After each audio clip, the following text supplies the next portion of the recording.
Hello, and welcome to the Table and Well podcast. I'm Tennyson. And I'm Janelle.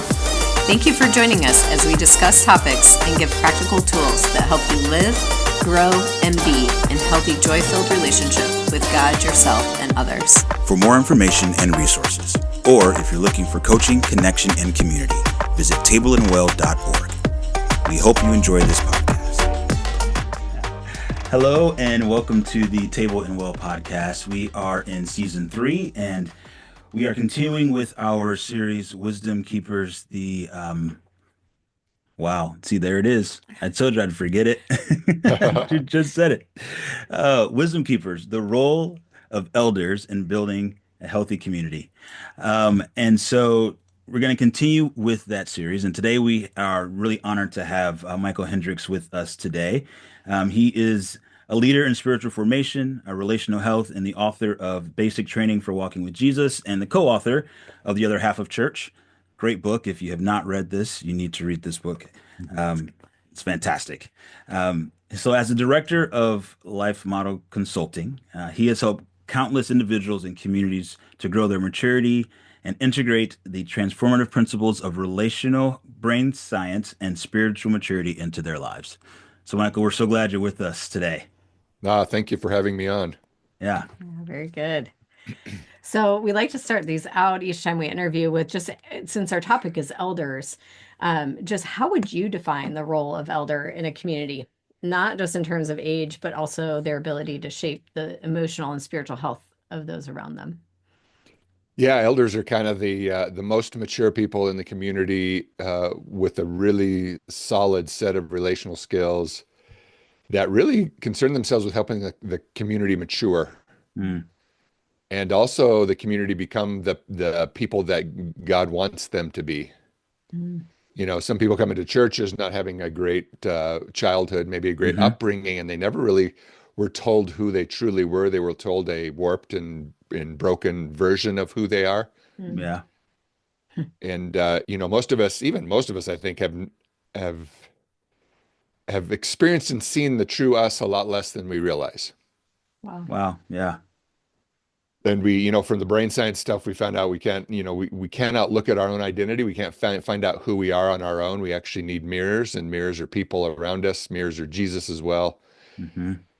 And elders, so everyone does this, but elders are the ones that specialize with it. And they're the ones who do it with, they're the ones that are, you know, say we're at church and we're doing something and we're like in a service or something. The elder is the one who's actually looking around and saying, is everybody doing okay here? Oh, wow. Is there anyone needs an arm around them? Is there someone who's getting overwhelmed and I need to give them permission to leave the room and take a rest? Is there, you know, they're the ones that are actually parenting the community while the pastors are getting the stuff done.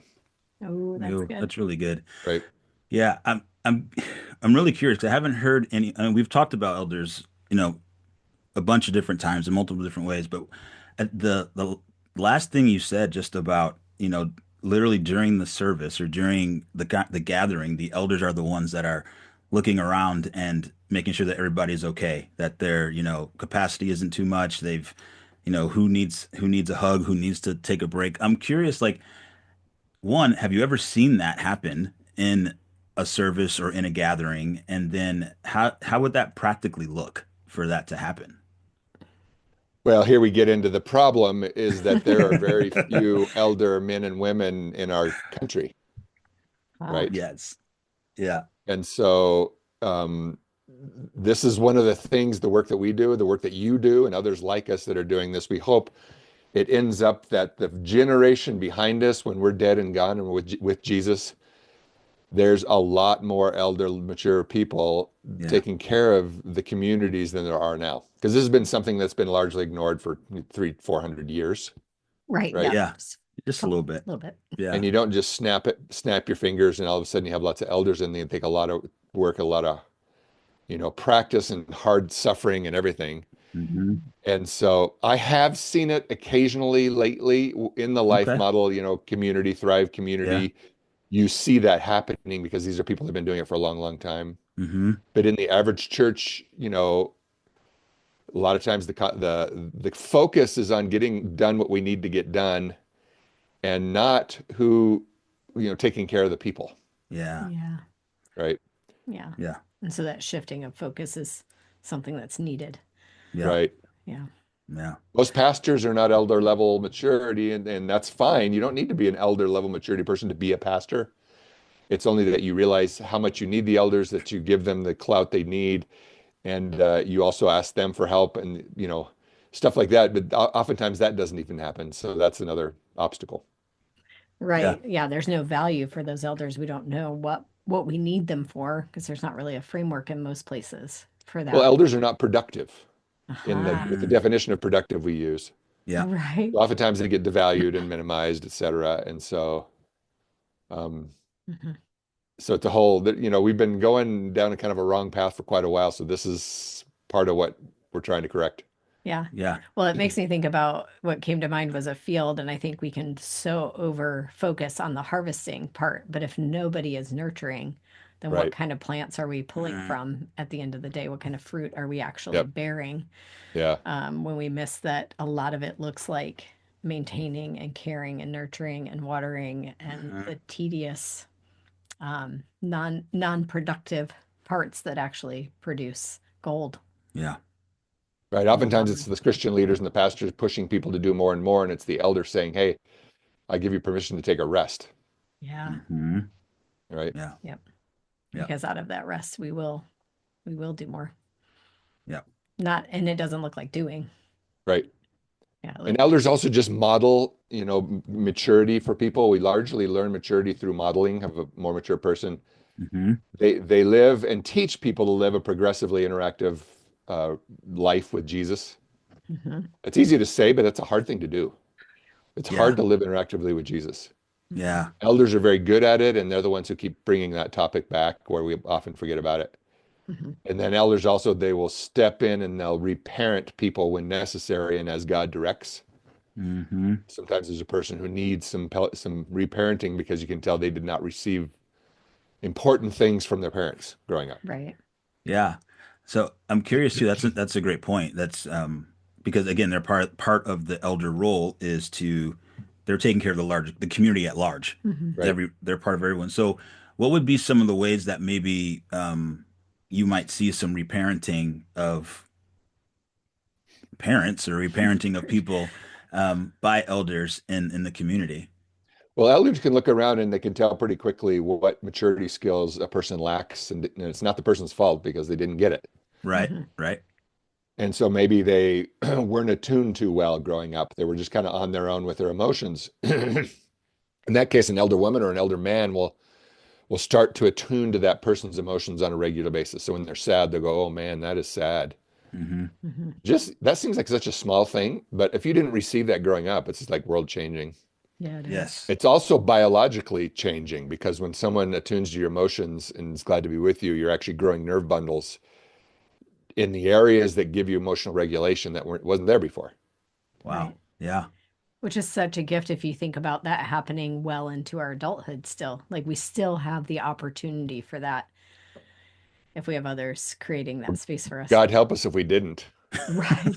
right? Yeah. What if we were Yes. stuck with the regulation we were given at age 3 and there's no other hope? We wouldn't be here. No. Right. No. Yeah. That's for sure. That would be I heard a rough. story that Dr. Alan Shore, when he's the one who kind of uh, uncovered the control processor in the right brain, the one, the 5 levels Hmm. of the Hmm. 4 in the right and 1 in the left.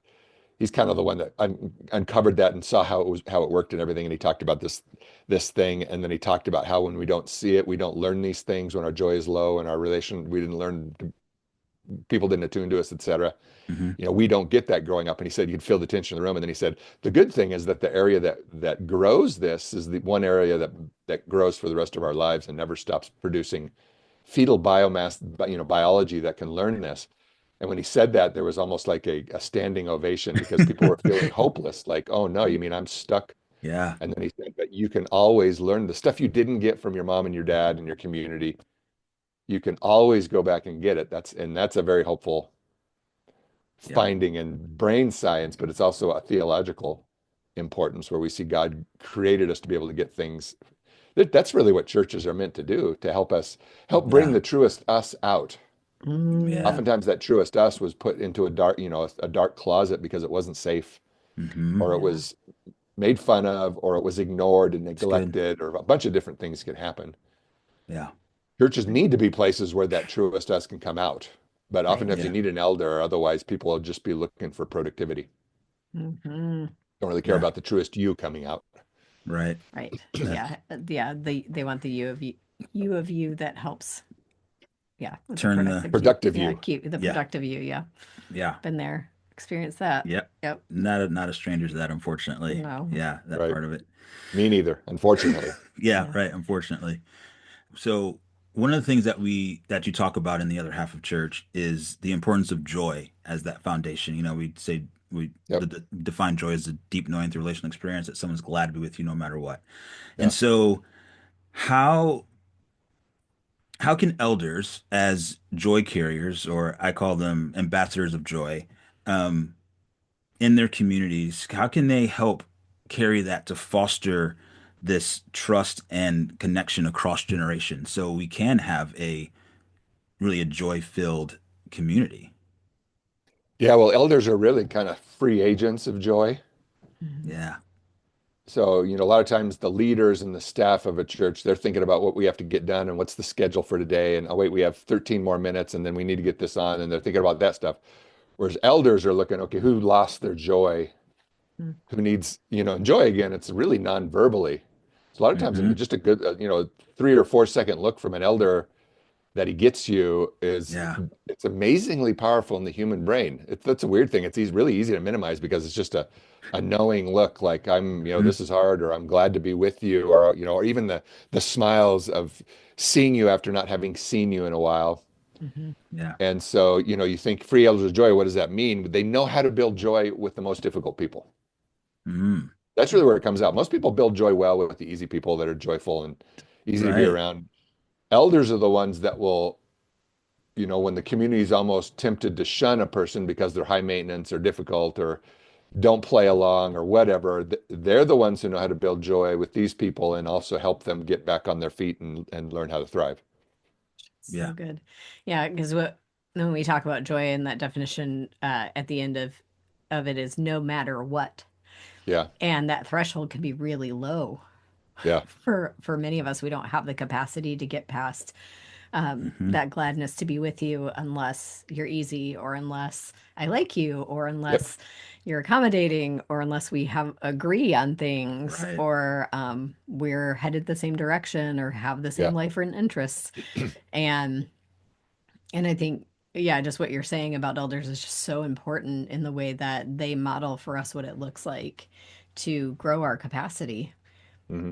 And it's not a light switch for many of us. Right. That growing capacity for that ability to continue to remain present and joyful with all people Hmm. Hmm. is something that has to be grown over time. Yep. But it's not Right. grown because Elders we need a read very, it. very deep well of joy in their own life Right. Yes. that they can go into these challenging situations with challenging people and they don't run their tank dry. Mm. A lot of us haven't filled up that deep, deep well yet, and so we just run out, and then all of a sudden we're in as much as need as the person we're trying to help, right? Right. Yes. So Yep. elders through practice, through good parenting, or practice in repairing what they didn't receive, and then lots and lots of joy building have established a very, very deep well of joy that then can be used in the most difficult situations. Hmm. So what does it look like for someone to begin to build joy, whether they're an elder in the stage or whether they're on their way there? Great How can they? question. One of the big areas is to be in a community where we're happy to be together and we actually look each other in the eyes and let each other know we're glad to be together. As well as coupled with good exercises of gratitude. Mm. You can explain some of the gratitude practices we do and the life model Yeah. stuff, but those are, living a life of gratitude really is a foundational change in our country. It's a foundational change of living outside God's family and the new transition into God's family. One of the big things that changes is we learn how to live in gratitude, even when stuff's not going well. Yeah. Right. Yep. Yeah. Elders model this and they model it in the most difficult times. Hmm. Hmm. They're the ones who in the middle, when the what hits the fan and everything seems to be going wrong. It's the elder that can find something, he'll attune to emotions, but then he'll find something that, I see God at work here, and he'll give you the larger picture of something to be grateful for. Yeah. Maybe your of, brain had never developed the ability to do that. So it's like we're just in a hole, we're drowning in it, and he's the one who can Hmm. pull us out and say, "No, this is big, but we're not drowning. It's not. This is not all of life." Yeah. Yeah. yeah, Yeah. there's a Yeah. ladder here. Yeah, Yeah. exactly. There's a ladder available. Yeah. There's more to life than this big This problem we're thing. having. Yeah. Yeah. Yeah. I have a little bit of a challenge question in the way that what would be the difference between an elder reminding the community to stay in gratitude and to see God at work and spiritual bypassing, Mm. or using, like, if you understand what I mean by spiritual Yeah. bypassing, everybody probably has a different definition, but Spiritual bypassing would be the word or. It's this or that. Whereas the elder is saying he's not minimizing the problem. This is really, really hard. And I'm thankful for this part of it. I'm thankful that yeah, God, whatever it is. So he's able to maintain two seemingly disagreeable truths in a way that, things can go wrong and God has not stopped being our Mm. kind and loving father. His wallet has not gotten drained of his resources. Yeah. His right, love has not come to an end, even though it may feel like it from the circumstances. right. And so he's the one that grabs both. He's not denying the reality of the painful situation. That's good. Yeah. It's just that's not all of life. Right. Right. And I think that's the key, is that they're not denying, or they're not pushing under the rug the reality of what is. Mhm. Right. Yeah. And what it feels What it like. feels like. Yeah. Yep. Yeah. Jesus modeled that so well. Yeah. Or was that both and of this is hard and Hmm. Yeah. yeah, I like that with the thought of or. Yeah. Hmm. Yeah, when we have to choose either God is good and he loves us, Or or this Or is this really terrible. hurts and I feel like I'm all alone. Right. Right. Right. yeah. Yeah. That's good. Yeah. Um, so one of the key principles in the other half of church is the significance of right brain relational development. And you mentioned this a little bit earlier. Yep. How can elders use these insights to strengthen their relationships and build healthier, more connected communities? This concept of right Well, brain. elders by definition, an elder is a person who has a really well developed right brain skill set. Hmm. But what does that mean? Right. It Yeah. means What they does that know take? how to attach at a secure level and how to model a secure attachment. We'll talk about that in a moment.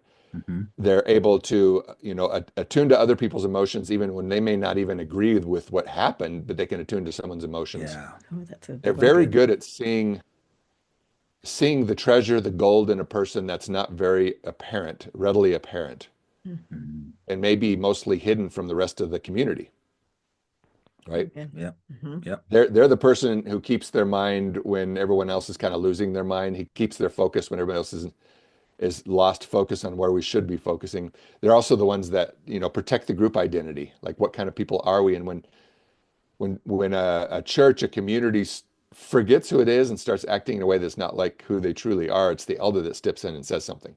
Yeah. Yeah. It's for that Yeah. reason that elders are almost often kicked out of communities Isn't because a that lot of times people interesting? don't want to hear that. Yeah. Right. When it's the most needed It's thing. the most neat. Yeah, Yeah.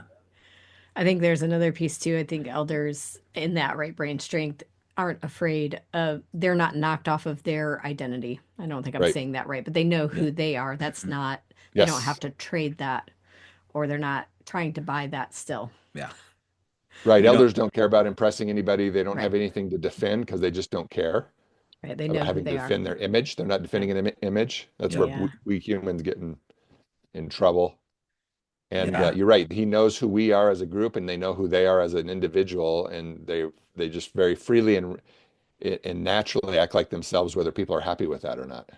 Ooh, that's good. Whether people are happy Happy. with that or not. Yeah. Yeah. That's important because that's usually when we stop acting like ourselves, is when people are not happy to be with our truest self, and then we want to all of a sudden be a different self to Yeah. please the people. Yes. Elders don't do that. Yeah. They don't wear the mask, as we would say. Mhm. They don't. They're not wearing any masks. This is who I am, and it's not a it's not a so deal with it, but it's a, this is who I am, and Yeah, I know who I Or am. this is the This is truth. the truth of And who I here's am. our Yeah. invitation yeah. back. Yeah. Yeah.